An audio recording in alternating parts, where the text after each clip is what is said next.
didn't work out very well. And then ended up riding a bike across the United States, went back to school, and I earned a PhD in education. And I work with Native American students. What motivates and engages people to study math and science. It's about hands-on learning. It's working with your hands. It's making the connection between the reality of what's in the textbook. And I love doing that. And that's why I like sharing my story with everyone here. The movie, I was called one day by a group in California to ask me if I wanted to be in a movie. Everybody, yeah, let's be in a movie. My wife had just passed away about 2 weeks before. My wife had cancer. And she passed away, and I got this really neat phone call that gave me an opportunity to take my grief and do something. So about a year and a half, I went all across the United States with a young lady from Alaska, doing some really neat stuff. Kiteboarding on the river in Oregon, rock climbing, doing all kinds of neat things. And the idea is to get back in nature, get outside, even in a big city, get outside and enjoy what we have around us. And my perspective from space was how fortunate we are to live on this beautiful planet. And it's our responsibility to take care of it. And if we can get out and share it and enjoy that, it means much more to us, right? And so that's what the movie's about. The Fabulous had a great time, and I'm still filming for them. I just filmed in the state of Idaho, the state of Montana, where I live, and also, where else was it? New Mexico. I got to ski. Can you snow ski? Okay. Yeah, I snow ski, got pulled behind a horse on skis. That was fun. Yeah, it was great fun. I get to do some neat stuff. So, do you want to answer questions at all, or do you want to do the Q&A, or do you want some Q&A. Do you have any questions at all about this journey? What I've done, I'd be more than happy to answer any questions about it. Come on, yeah. Your chance to ask an astronaut about what's it like to fly in space. Yes, ma'am. How the view of outer sky is different from the view of the night sky only? Well, it puts the view's different. In the space shuttle, we go around the Earth at about 32,000 kilometers per hour, 17,500 miles an hour. We see 16 sunrises and sunsets every day, every 24 hours. It takes 90 minutes to go around the Earth. So for 45, we're in darkness, and for 45 minutes, we're in sunlight.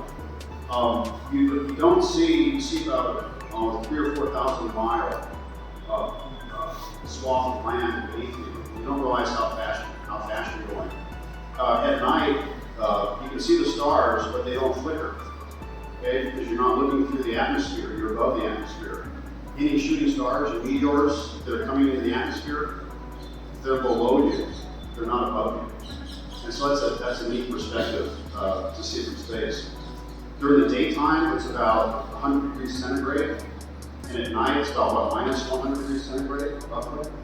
It's about 200 degrees Fahrenheit, 200 degrees, minus 200 degrees, a 400 degree temperature swing from day to night.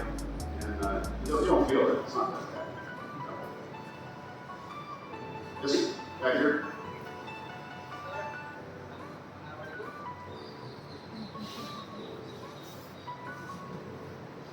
Am I audible? Yep. Yes, sir. I want to know that how do you entertain yourself in the space station over 108 kilometers above the Earth? And what is the most favorite and least favorite thing for you as being an astronaut? Okay. How do you entertain yourself? You're really busy. The thing is that you have a very short period of time just flying on the space shuttle. You have a job to do. And your job is to do your job. And when you're done with your job, if you've done your job well, then you can have fun. My commander said, I don't want you going, wee, yay. I want you to do your job well, and then we can play. When we were supposed to come home, but the weather was bad in Florida, and so we didn't deorbit. I got to fly around the Earth for 3 days looking out the window, playing with my food, answering questions on the radio to kids who were writing questions to NASA, looking out the window and taking pictures, and seeing where I grew up in space. So that was my entertainment. I also got to talk to my kids on a video link on a computer, and I got to play with my food, a little piece of candy, float in front of me. My kids got to watch me. But we were just really, really busy. On the space station, it's different. You have much more time to do that. And the second part of your question was, and I apologize, the second part was? Oh, the most favorite was spacewalking. Getting out, and you'll see this in the movie. They recreated a really, really good job of recreating one of my spacewalks, where I was hanging on the end of the space station by, imagine this right here, I'm hanging on like that to the space station with my thumb and forefinger, and it's 220 miles below me, the microphone. And I was looking out past the Earth, out into the vastness of the universe, wondering whatever else is out there. That was the most exciting part. The least exciting part was I thought I wasn't tethered once.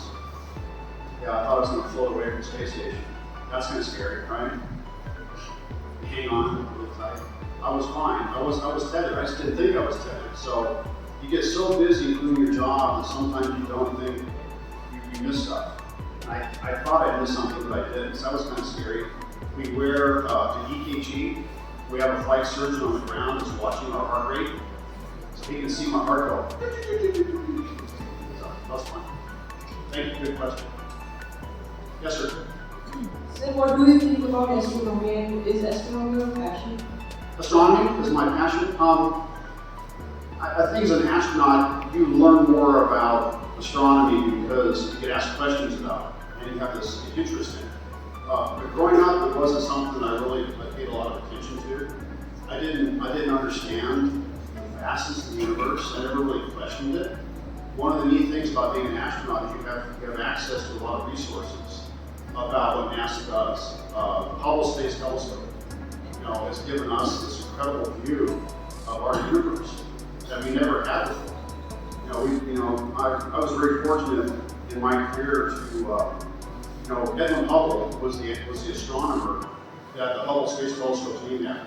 He was the first one that discovered that there were galaxies outside of our own galaxy.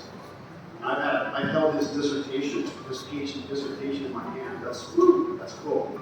So I have this fascination now with how vast our universe is, and the fact that like there's nebulas that are 7,000 light years from the Earth. You start talking to people about what's that mean? What's a 7,000-year-old picture? When the Hubble takes a picture of something, the light's taken 7,000 years to get to the Hubble. So what we're seeing is 7,000 years old. When we see, there's another picture called the Hubble Ultra Deep Field, 13 billion light years from the Earth. Okay? So the Big Bang occurred about 13.72 billion years ago. So we're looking back at the very beginning of space-time. We have a picture of it. We have a picture of what exists in the universe. 50 years ago, we didn't have that, right? And it's fundamentally changed our view of where we are. So yeah, I have a great appreciation for astronomy now that I didn't have when I was your age. I ask a lot of questions now, so that's an excellent question. Yes? Sir, what do you think, in how many years do you think that humans will be able to colonize other planets? Excellent question. Let's talk about, let's colonize other planets. What planet in our solar system could we colonize? Mars, right? How far away is Mars? I don't know, 40 million miles or something like that, right? It would take 6 months to get to Mars. Once you get on Mars, it takes about 2 years for Mars to orbit the Sun. It takes us a year. So if you go to Mars, it's a 3-year journey. 6 months there, a year or so on, 6 months back. So the idea of colonizing, why would we colonize another planet? Like Elon Musk says that sometime on the Earth, there's going to be a major disaster, we can't live here anymore. So let's go terraform Mars and make it a colony, colonize it. Well, if we can terraform Mars and make Mars an Earth-like planet, we're not doing a really good job here. A lot of people don't think we are having a huge effect on our own planet by being who we are, right? Driving cars and burning fossil fuels. If we think we can go to Mars and colonize Mars and make it an Earth-like planet, we don't take care of our own planet, we have no business going to another planet. This is my personal opinion. I know other astronauts would say, let's go. I would love to go, don't get me wrong. But I'd like to take care of our planet here first because this is where we live. We don't live on Mars. You know, a handful of people may live on Mars one day, but we need to take care of our own planet. So if we can do that and make a difference on life on Earth, that's the most important thing. We went to the moon in the 1960s and 70s. We didn't stay, but we fundamentally changed life on Earth because we went to the moon. If we can go to Mars and it can fundamentally change life on Earth, that's the good reason to go. And maybe less people live there. I'd go, but you know, let's take care of our own planet. Excellent question. Next. Yes, sir. Sir, first of all, pleasant good morning to you. I have two questions for you. The first one is that as you have the experience to spend time in space, more than 330 hours. So I have heard that when we are in space, we are totally covered with water. Is it so? I'm sorry, I apologize. I couldn't quite catch that. Try again. I'm saying that as you have the experience to spend time in the space, more than 330 hours. So I have heard on the Google that if you are in a space, so we are totally covered with water. Is it so? Looking back at the Earth, so the Earth is like 80% water, right? Yeah. And there is another request. Sure. Please speak slowly. Oh, I'm It is sorry. difficult to understand your language. Okay, I apologize. I do speak very fast. And So- then the second question is that as you are graduated from Euro High Schools here and the University of Colorado Spring, so what are the difficulties that you face there and how you solve this all? The difficulties I faced in college, well, take it back. When I was in high school, I could have done better. I could have worked harder. I didn't have a long range outlook on what I was going to do when I graduated. I wasn't sure. I had an idea of what I wanted to do, but I never spoke to anybody. I never talked to somebody that was doing it. I wanted to be a forest ranger. I had never spoken to a forest ranger. I had an idea of what it was, but I didn't know the reality, how much they made, you know, how much education. So I went to college without a very clear understanding of what I needed to do. And I didn't have a lot of friends. I was very shy. I didn't have a group of students to work with. So my first year was really hard. I didn't like being in school. I liked being outside. I liked the excitement of rock climbing. I liked the challenge. And so when you get good at something, you realize that, okay, if I can do that well, I can probably do something else well. And so when I was hired to work in the mountains as a rock climber, I got paid to do something they couldn't do. That made me feel pretty good. So when somebody encouraged me to go back to school, I felt I could do it.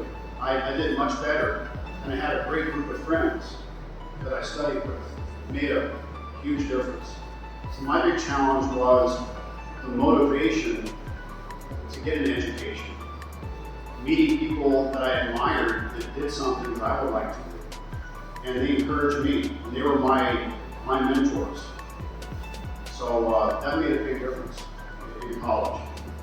In the Navy, the same thing. I had good friends in the Navy, and we worked hard. And you get a feeling of satisfaction from doing a good job. When you study hard, and you do well on the test, it was pretty good, right? And you realize that if you can do that, you can do something else, and something else, and something else.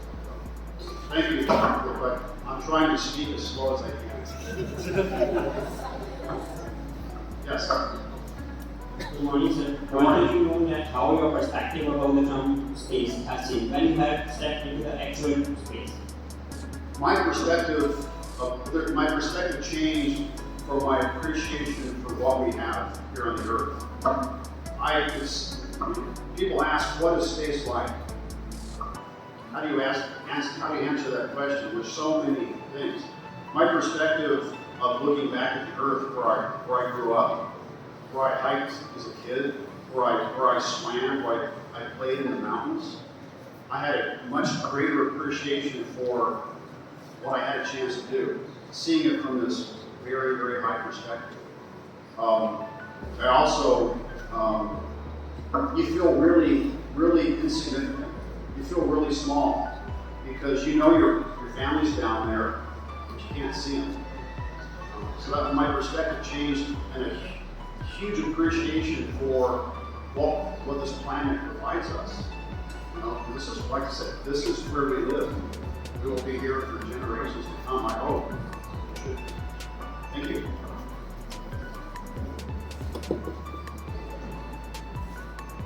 Sir, what was your feeling when you first entered in space? What? I'm sorry? Sir, what was your feelings when you first entered in space? My feelings when I first got to space? Yes. Imagine you're holding your pen here, you drop it, right? The first thing I did in space when the engines quit, I let go of my book and it didn't fall to the ground. It hovered right here. To me, it was not magic, it was real. In my entire life, it would fall to the ground. And in space, the first thing I did was look at something floating. And when I took off my seatbelt, I was floating. And now we take for granted that we're sitting in chairs. And imagine all of us falling at the same time. It would get pretty, we'd be bumping into each other. So you hang on, and you have a checklist, and you have a job to do. So you're reading the checklist, hanging on, and it tells you that you have to throw a switch. You run out of hands. This hand's holding on, this hand's in the checklist. How do you push the switch? Well, you Velcro the checklist to the wall.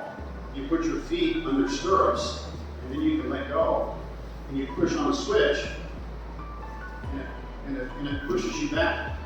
Right? For every action, there's an opposite equal reaction. Right?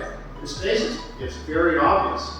And so you have to pay a lot of attention to doing a job that you've taken for granted to stay in one spot. That was the neatest experience I had when I first got to space.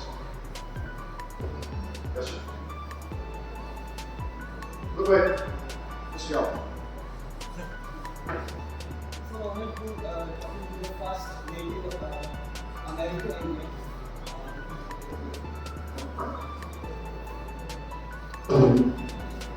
It's an honor talking to the first Native American Indian, and this is Aditya, a 17-year-old boy who wanted to become a cosmologist since his father brought him a book on the universe. And so, I have 3 questions for you. So, what was the scariest moment in space you had? The scariest moment in space. When you first come out of the airlock to do a spacewalk, they tell you to do something called translation adaptation. What's that? Get used to moving on the space station. Because we train in a pool, a very deep pool in the water. So as you move, the water resists. The viscosity of the water is pushing against you. So it's hard to move. Right? In space, there's no water. It's very easy to move. And so you can get out of control very quickly. And so you have to take a small portion of your very first spacewalk to get used to being in space.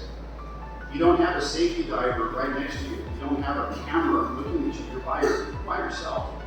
So I had to crawl. My job was to crawl around the outside of the space station, climb to the very top of the space station on this truss, and pick up a tool. The tool was on a big box. So I'm moving very slowly, hanging on kind of tight, right? If you hang on really tight, you get tired. Your hands get tired. Squeeze a tennis ball for 6 hours. That's your forearms will get very tired. So hang on very easy. So I'm finding I'm moving. This is fun. Right? I get up, and there's a rock climber. You know, you're climbing a steep cliff, right? I felt like I was rock climbing. So I had to climb out on this toolbox to grab a tool.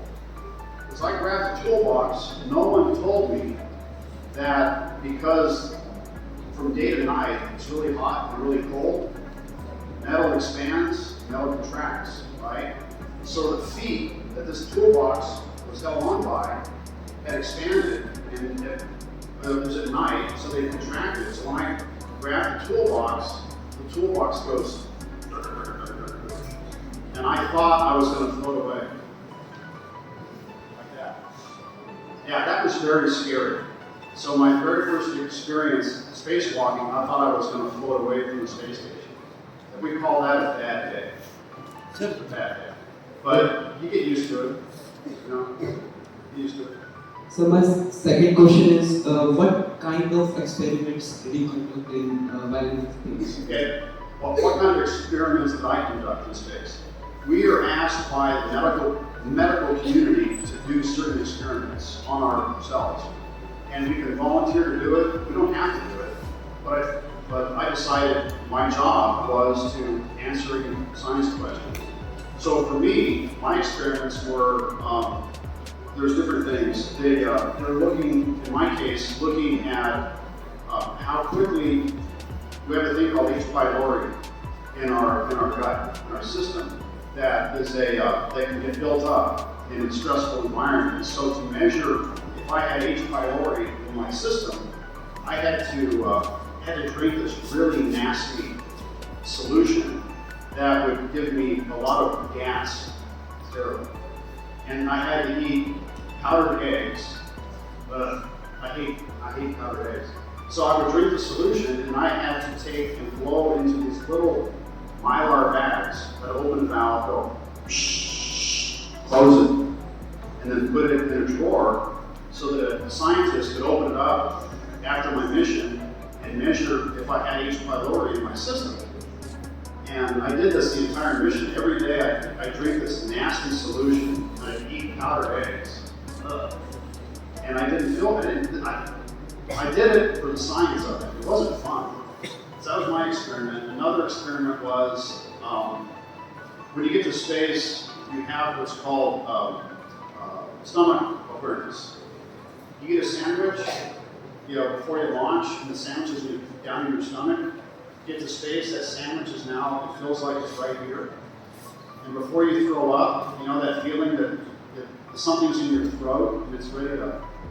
Okay. I did not get sick in space, so they give you a shot. It's called Phenergan. And so they had to measure how quickly my body absorbed the Phenergan. So I got a shot right back here on my fanny. Long story. And I had to chew on these little cotton swabs.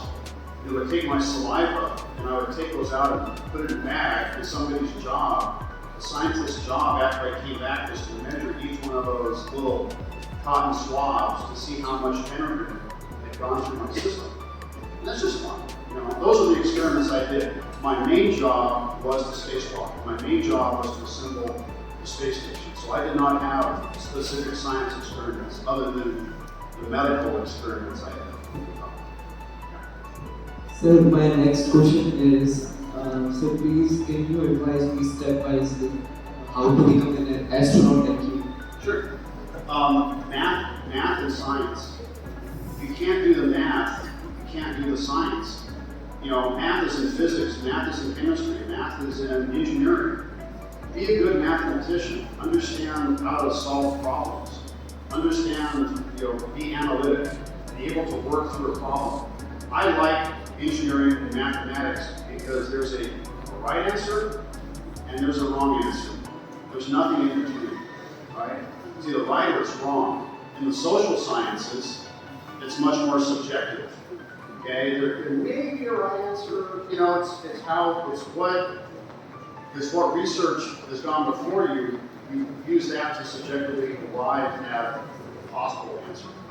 But I like being able to solve problems. So be an astronaut, do math and science, get a technical degree, do something that your country is flying or looking to fly astronauts from Indian soil, is to be able to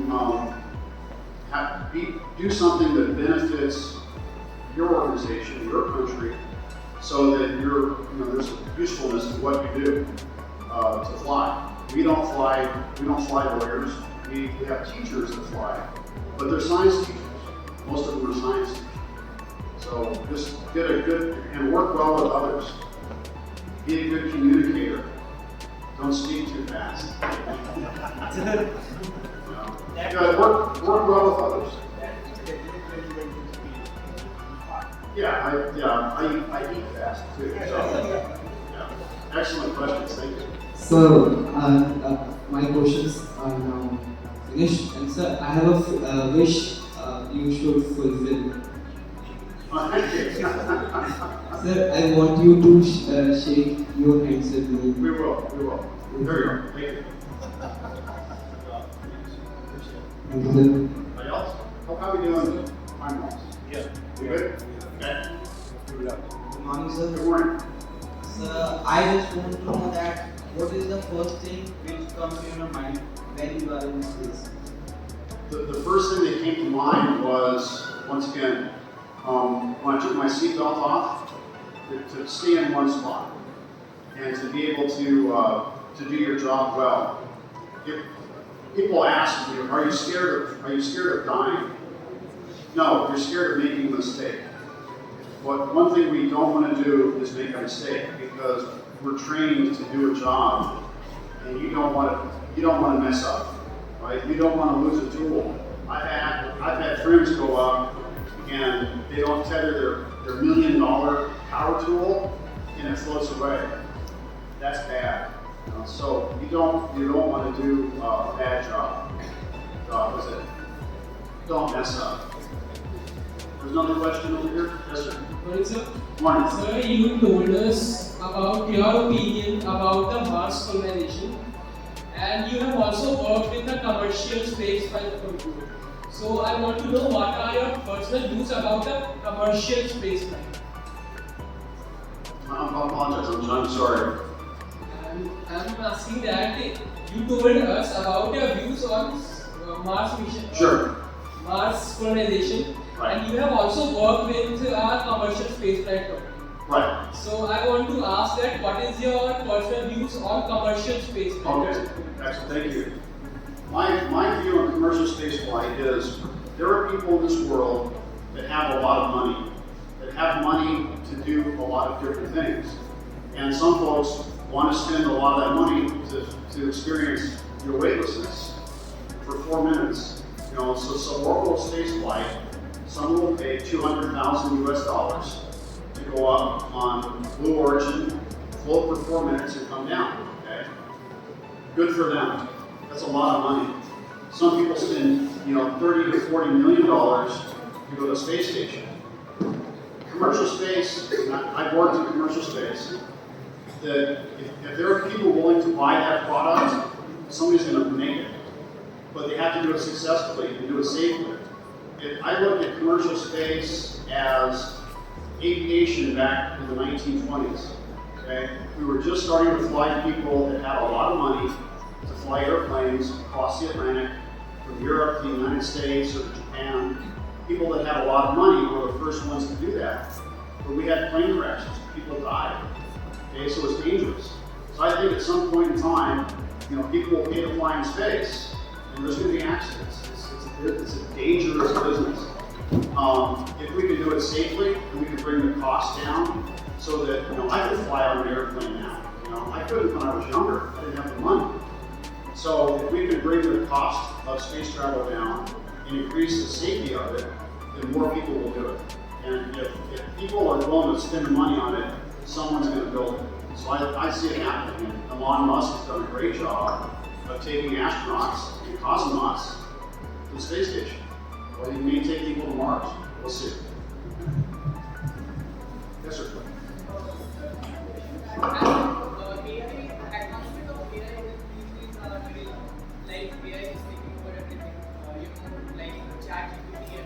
Yeah.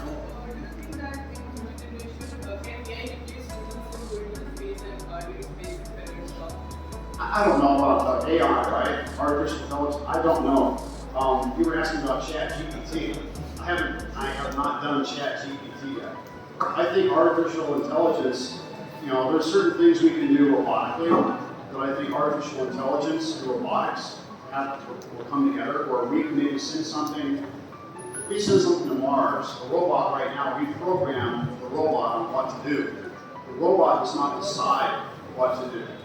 So I thought, if we're going to go to Mars, if the robots have artificial intelligence, as a human, I can be on Mars and go over here and pick up the plant, all right? If I'm a robot, I ignore that because I'm programmed to go over here, all right? If I have artificial intelligence with a robot, I could go and think about it, and I'll go over here. So if I have a company that I work for, we were going to fly a passenger on this rocket ship we were building, and I came here to make a commercial. That was in 2006, so this is my first time back, and it was an absolute pleasure for me. How many of you met an astronaut before? Okay, yeah, I hadn't met an astronaut until I was probably in my 30s. When I was 8 years old, I used to sit in a cardboard box and dream I was going to the moon. Because in the 1960s, NASA was on TV. The whole space program was Americans going to the moon, and I wanted to be one. But I never thought in my wildest dreams I could, right? Because the people that I saw on TV did not look like me. And so I did not pursue that. So my background is I'm from a state in the United States called Oklahoma. My parents are from there. I'm a citizen of what's called the Chickasaw Nation, Native American. It's a tribe that is in the south part of Oklahoma. My tribe's history was they kind of wandered. There was a migration legend where my tribe moved across the southern part of the United States, or that part of what became the United States, and then eventually were moved to Indian Territory by a president named Andrew Jackson, who kicked my tribe out of the southeastern United States. And so half my family journeyed there. So my mom's side of the family is American Indian, Chickasaw. My dad's side of the family is Irish and blended family. I've been very proud of my heritage. I didn't realize when I came to NASA, I was considered the first Native American member of a federally recognized tribe to be a member of the astronaut corps. So I found myself in a very unique position where I had the opportunity to share my background with students that had never had a role model as such. And I take that very, very seriously because I did not see people like me growing up in the space program. Okay? There are people like me in the space program. This year, Nicole Mann is a Native American female that just flew on the space station, just came home. So it took 20 years for another Native American to be an astronaut to go to space. So we're getting there. My background was I moved a lot as a child. My parents moved many times. By the time I was a senior in high school, I had moved 14 times. I didn't stay in one place.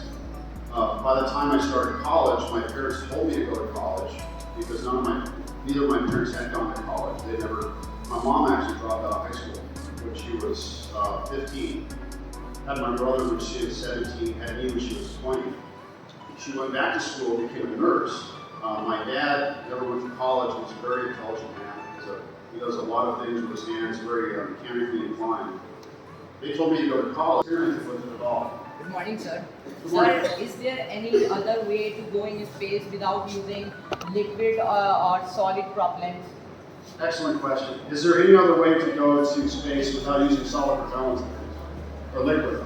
There's a gentleman named Franklin Chain Diaz who came to the United States from Costa Rica when he was 15, didn't speak English, went to New York, has a PhD in astrophysics.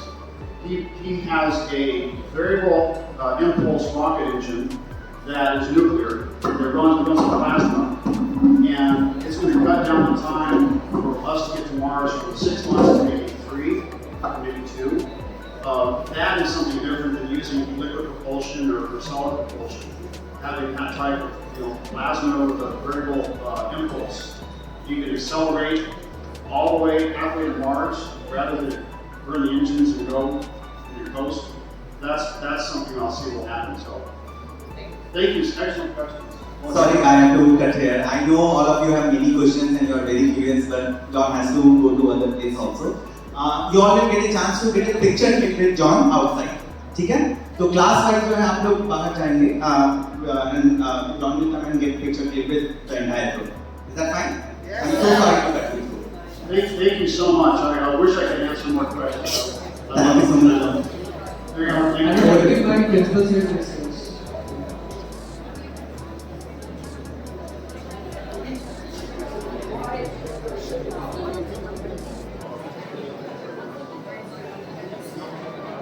So, dear students, you enjoyed the interaction with Mr. John? Yes, sir. Full of excitement? Yes, sir. Very good. All your queries are solved and very well answered. So, hope that many of you are now planning to be an astronaut. Yes, sir. Is it? Yes, sir. So, on behalf of the School of Specialized Excellence, I feel my heartfelt gratitude to Mr. John, who has given us his precious time and interacted with all of you and enlightened you on the various aspects of the space research.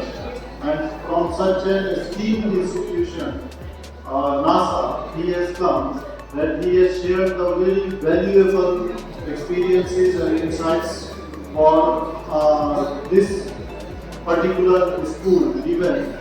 So I express my heartfelt gratitude that he was able to grace the occasion and give us the opportunity to hear from him the real life experiences. And I extend my heartfelt gratitude to Directorate of Education. And on behalf of Directorate of Education, we have with us Principal Advisor Sir, Shailendra Sharma Sir. He has been kind enough to be here. And it is all due to the efforts of Sir that we get such numerous opportunities to interact with such kind of luminaries who really inspire all of us. So it has been really a very motivational and inspiring event for all of us here at SOSC Kalkati. Thank you once again.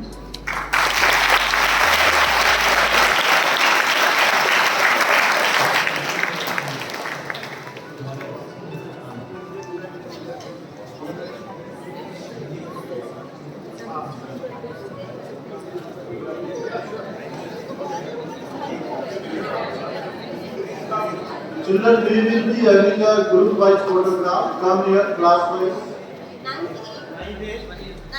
Quickly. You can climb on the stage also. Stand up and climb on the stage.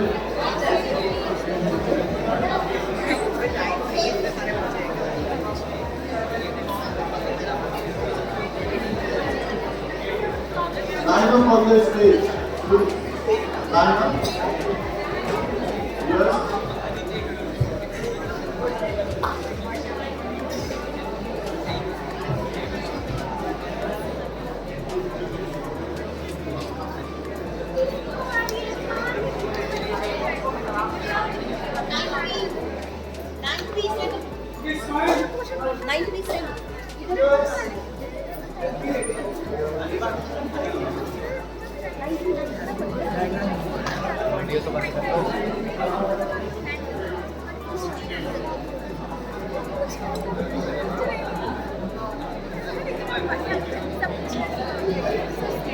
Yes.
अभी 10 का दो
बेटी चोर